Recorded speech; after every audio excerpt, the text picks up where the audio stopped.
नमस्कार विद्यार्थियों, मैं प्रमोद शर्मा।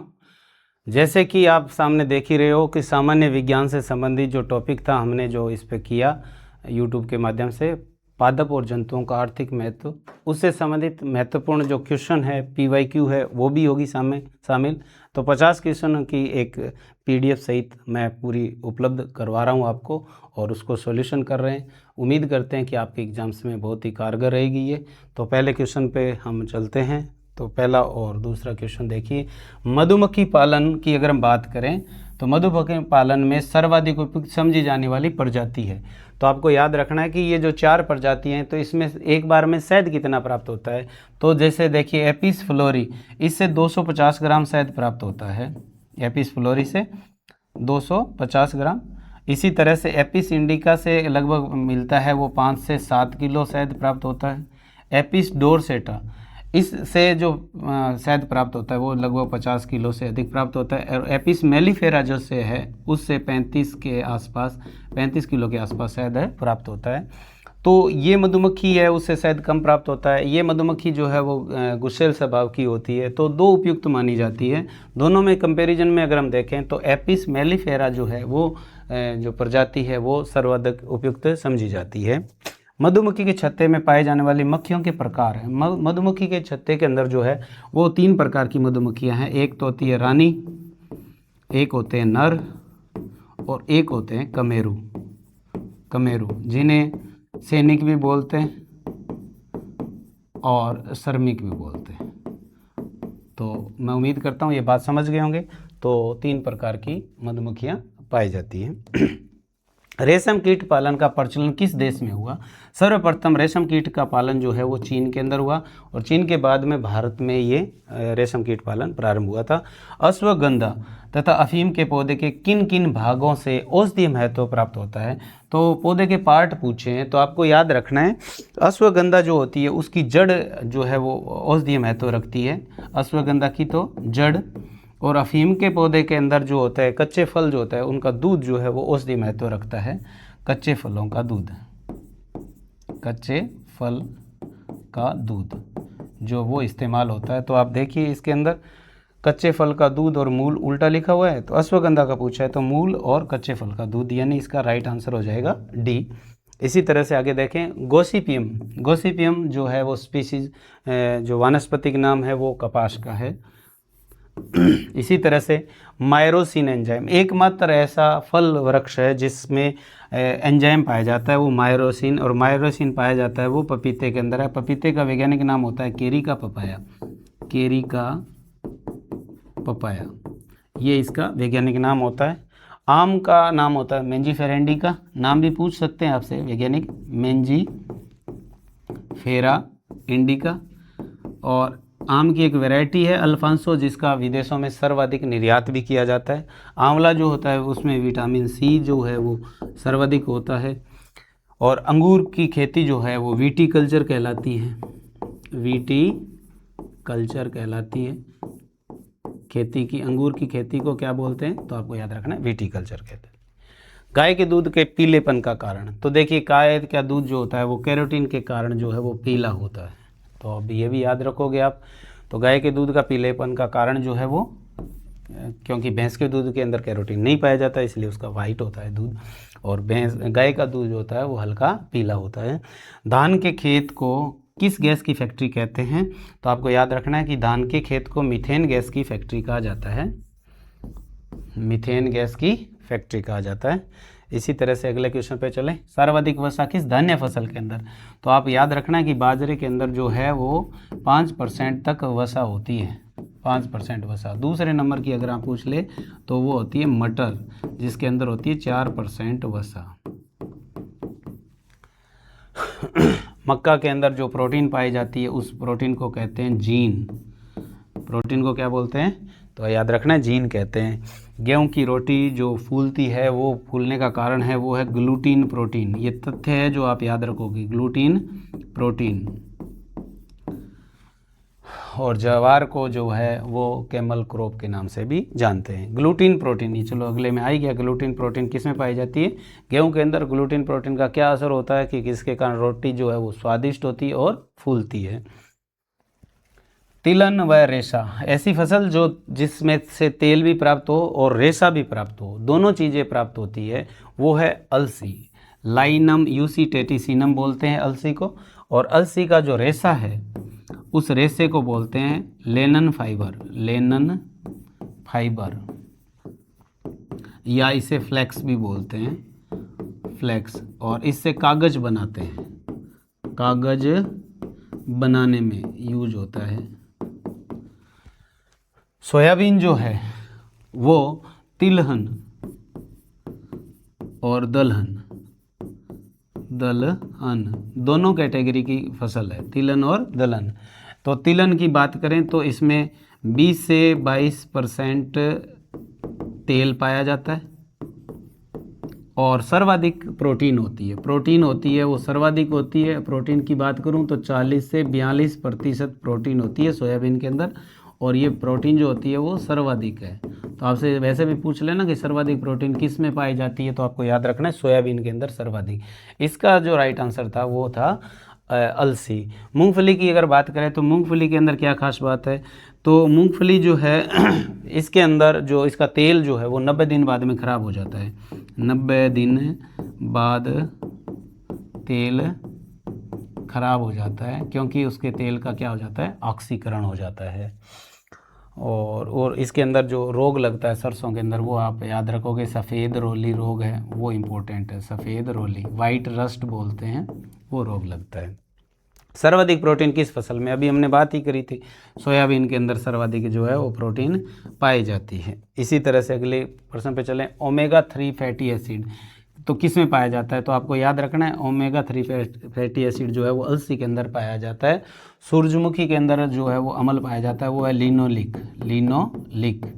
दोनों का काम एक सही है, 64% के आसपास पाया जाता है, और हृदय रोगियों के लिए, हृदय रोगियों के लिए उत्तम होता है ये। तो यही काम जो है हृदय रोगियों के लिए ये करता है ओमेगा 3 फैटी एसिड। और इसी तरह से खुशबू वाली फसल के लिए नागौर प्रसिद्ध है, ये सिंपल सा क्वेश्चन है। तो खुशबू वाली फसल के लिए कौन सी, तो नागौर की क्या फेमस है, मेथी। डीजीवोजीन, डीजीवोजीन जो है वो किस फसल के अंदर है, तो आपको याद रखना है डीजीवोजीन जो है वो धान के अंदर है।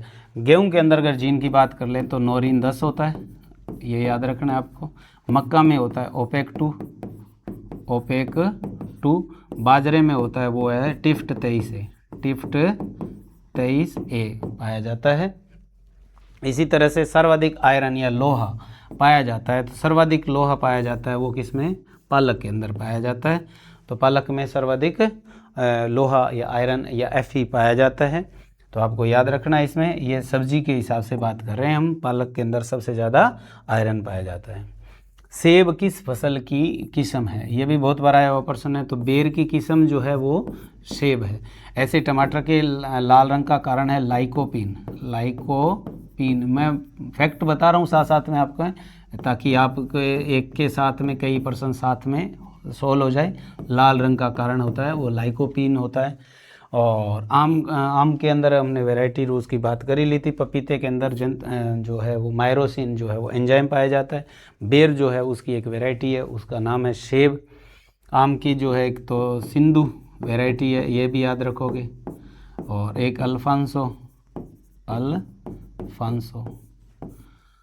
और एक आ जाता है सबसे मीठी जो होती है वो होती है चौसा, ये आम की है। इसी तरह से किस वृक्ष में परागकण क्रिया जो होती है, पोलिनेशन जो है वो मनुष्य के द्वारा करवाया जाता है। तो आपको याद रखना कि खजूर के अंदर पोलिनेशन जो है वो मनुष्य करवाता है। 4 अवस्थाओं में, डोका, कीमरी, गंडोरा और पिंड, इन 4 अवस्थाओं में खजूर को खाया जाता है। 4 अवस्थाएं होती है। अंगूर की खेती जो है वीटी कल्चर कहलाती है। मुर्रा क्या है, मुर्रा जो है वो भैंस की एक नस्ल है। अगर प्रश्न आ जाता सर्रा रोग, सर्रा रोग है जो है वो किसका है, ऊंट का है, ठीक है। और बाकी के तो ये कंफ्यूज करने के लिए डाले हैं। चेवण किस पशु के या पक्षी के मांस को कहते हैं, बकरी के मांस को क्या बोलते हैं, चेवण कहते हैं, याद रखना है। इसी तरह से अगर हम बात करें मुर्गी, चिकन बोलते हैं, मुर्गी के मांस को चिकन कहते हैं। मटन जो कहते हैं भेड़ के मांस को कहते हैं। शहद में पानी की मात्रा, शहद में पानी की मात्रा जो होती है वो 17% होती है। 2% जो है वो खनिज लवण पाए जाते हैं और बाकी के जो है वो कार्बोहाइड्रेट होती है। मिर्च के तीखेपन का कारण, तीखापन या जलन का जो कारण होता है, रंग का कारण जो होता है वो तो होता है कैप्सेसीन के कारण। कैप्सेसीन के कारण जो होता है वो जलन होती है मिर्च के अंदर। लौंग पौधे के किस भाग से प्राप्त होता है? कई बार आया हुआ प्रश्न है, पुष्प कलिका से प्राप्त होता है, यानी पुष्प कलिका जो है वो खाने के रूप में लौंग जो है वो यूज किया जाता है। नीली क्रांति का संबंध किसके उत्पादन से है? बहुत ही शानदार प्रश्न है, तो आप याद रखोगे नीली क्रांति जो है वो मछली से संबंधित है। किस रेशे के सुनहरे रेशे को रूप में जाना जाता है? ये कई बार एग्जाम में भी आया हुआ इंपॉर्टेंट क्वेश्चन है, सुपरवाइजर के अंदर भी आया था, कृषि वर्ग के अंदर जो वो प्रश्न है उसमें, तो आपको याद रखना इसका राइट आंसर है वो जूट। जूट के रेशे को क्या बोलते हैं? गोल्डन फाइबर बोलते हैं इसको।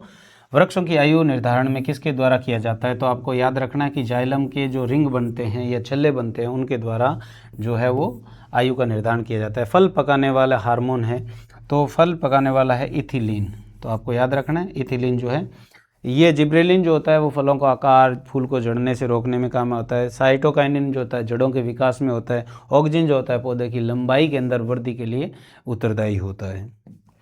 धान का खेरा रोग किसकी कमी से होता है? धान का प्रमुख रोग है खेरा, बहुत बार आया हुआ है, इंपॉर्टेंट है ये क्वेश्चन भी, तो आपको याद रखना है जस्ता या जिंक कह दो या शब्द संकेत लिखा है तो जडन, इसकी कमी से होता है। मोलिब्डेनम की कमी से, ये इसका राइट आंसर तो ये है जस्ता। मोलिब्डेनम गोभी में वही पटेल होता है, वही पटेल रोग यानी मोलिब्डेनम की कमी से होता है। निम्न में से गलत सुमेलित है। भूरी क्रांति उर्वरक से संबंधित है, सत्य है। पीसी कल्चर मछली पालन को कहते हैं। बादामी क्रांति बागवानी, सेरीकल्चर रेशम कीट। बादामी क्रांति जो होती है वो मसाला से संबंधित है, मसाला, तो इसका मतलब राइट आंसर क्या है? बादामी क्रांति जो है वो तथ्य गलत है। तो बादामी क्रांति किससे संबंधित है? तो आपको याद रखना है मसाला से संबंधित होगी। बकरी का वैज्ञानिक नाम, बकरी का वैज्ञानिक नाम है कैपा हिरकस। ओविस एरिस जो होती है वो भेड़ का वैज्ञानिक नाम है। बोस इंडिकस या बोस टार्सस ये गाय का वैज्ञानिक नाम है। और बुवेलिस वो भैंस का वैज्ञानिक नाम है। तो आपको याद रखना कैपरा हिरकस जो है वो बकरी का वैज्ञानिक नाम है। प्रोबिन रोग जो होता है वो रेशम कीट का होता है। रेशम कीट का प्रमुख रोग जो है वो प्रोबिन होता है। कोया या कोकून अवस्था में लगता है वो रोग है प्रोबिन। ये एलडीसी के अंदर भी, पटवारी के अंदर भी कई बार आया हुआ है, ये इंपॉर्टेंट है ये भी। तिलन व दलहन दोनों श्रेणी की, अभी हम थोड़ी देर पहले बात करके आए, तो सोयाबीन को तिलन और दलहन दोनों श्रेणी की फसल कहा जाता है, क्योंकि तेल भी प्राप्त होता है 20 से 22% और प्रोटीन भी प्राप्त होती है 40 से 42%। माही सुगंधा बहुत बार आया हुआ प्रश्न है, माही सुगंधा, तो आपको याद रखना है माही सुगंधा जो है वो धान की वेराइटी है। माही कंचन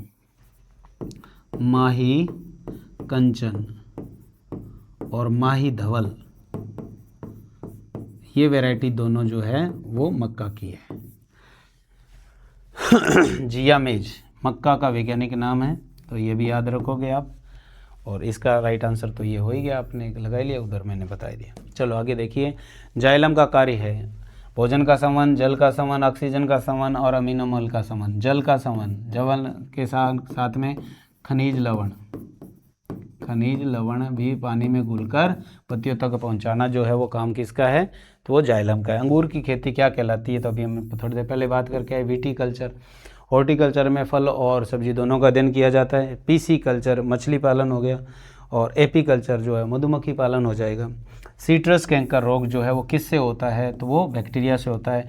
सीट्रस कैंकर का जो रोग कारक है जेंथोमोनास सीट्राई है, जेंथोमोनास सीट्राई नामक बैक्टीरिया से होता है ये सीट्रस कैंकर। और ये जो रोग है वो नींबू वर्गीय में होता है। किस में होता है? नींबू वर्गीय में। नींबू, मौसमी, माल्टा, संतरा, किन्नू, चकोतरा, ये जो इतने हैं सारे नींबू वर्गीय हैं। किस दलहन फसल में अन्य दालों की अपेक्षा फास्फोरिक अम्ल जो है वो सर्वाधिक अधिक पाया जाता है? तो आपको याद रखना है उड़द की फसल के अंदर सर्वाधिक जो है वो फास्फोरिक अम्ल होता है अन्य दालों की अपेक्षा। अंकुरित चने के अंदर जो है विटामिन सी पाया जाता है, आपको याद रखना है इसमें विटामिन सी जो है वो अंकुरित चने के अंदर। और पत्तियों के अंदर मैलिक या ऑक्जेलिक अम्ल होता है, पत्तियों में खटास होती है इसमें, ये भी याद रखना है अंकुरित चने के अंदर। केंद्रीय शुष्क बागवानी संस्थान जो है वो बीकानेर के अंदर है। सीधा तथ्यात्मक प्रश्न है ये। टमाटर का स्रोत है साइट्रिक एसिड का है, जो टमाटर के अंदर कौन सा अम्ल पाया जाता है ये पूछा है, तो साइट्रिक एसिड पाया जाता है। किस फसल में एजोला एनोबिना उर्वरक के रूप में इस्तेमाल होता है? तो धान के खेत के अंदर होता है, धान यानी चावल के खेत के अंदर होता है। ये क्या होता है आपसे पूछ लेना, एजोला क्या है, क्या है, ऐसे आ जाए प्रश्न तो आपको याद रखना है ये एक फर्न है, समुद्री घास है, ये आया हुआ प्रश्न है इसलिए ध्यान रखोगे। एजोला का सीधा भी पूछा हुआ है। सफ़ेद कीट या रोली रोग जो है वो सरसों के अंदर लगता है। गेहूं और जौ के अंदर जो लगता है वो मुख्य रूप से काली, भूरी और पीली, ये रोली लगती है इन दोनों के अंदर। जबकि बाजरे के अंदर जो लगता है वो लगता है अर्गट लगता है, और एक रोग लगता है वो हरित बाली रोग, रोली, इन दोनों में ये लगता है। तो इसका राइट आंसर है सफ़ेद कीट जो रोली रोग जो है वो किस फसल का है? तो सरसों का है। हरे पौधे में प्रकाश संश्लेषण क्रिया में होता है नाइट्रोजन लेना ऑक्सीजन छोड़ना, नहीं होता है। कार्बन डाइऑक्साइड लेना और ऑक्सीजन छोड़ना प्रकाश संश्लेषण में ये होता है। ऑक्सीजन लेना कार्बन डाइऑक्साइड छोड़ना ये श्वसन क्रिया में होता है, श्वसन क्रिया में, ठीक है। तो इसका राइट आंसर ये हो गया, ऑक्सीजन लेना नाइट्रोजन छोड़ना ये भी गलत है। इसी तरह से अगला असंगत है, रानीखेत वायरस जनित है, गिर व कर्ण स्विस गाय की नस्ल है, पश्मीना भेड़ की ऊन है, एपीकल्चर मधुमक्खी पालन। तो आपको याद रखना है असंगत बताना है, तो पश्मीना वाला है वो असंगत है। तो पश्मीना का बता दूं मैं आपको, पश्मीना अगर आपसे पूछ ले नस्ल किसकी है, तो नस्ल तो है ये बकरी की, पश्मीना नस्ल किसकी है? बकरी की। और पश्मीना ऊन की बात करें तो ये ऊन प्राप्त होती है वो खरगोश से,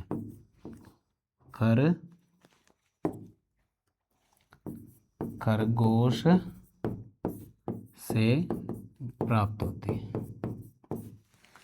पश्मीना नस्ल है बकरी की, ऊन प्राप्त होती है खरगोश से। तो यहाँ पश्मीना लिखा है भेड़ की ऊन, गलत है ये प्रश्न, तो यानी ये असंगत है।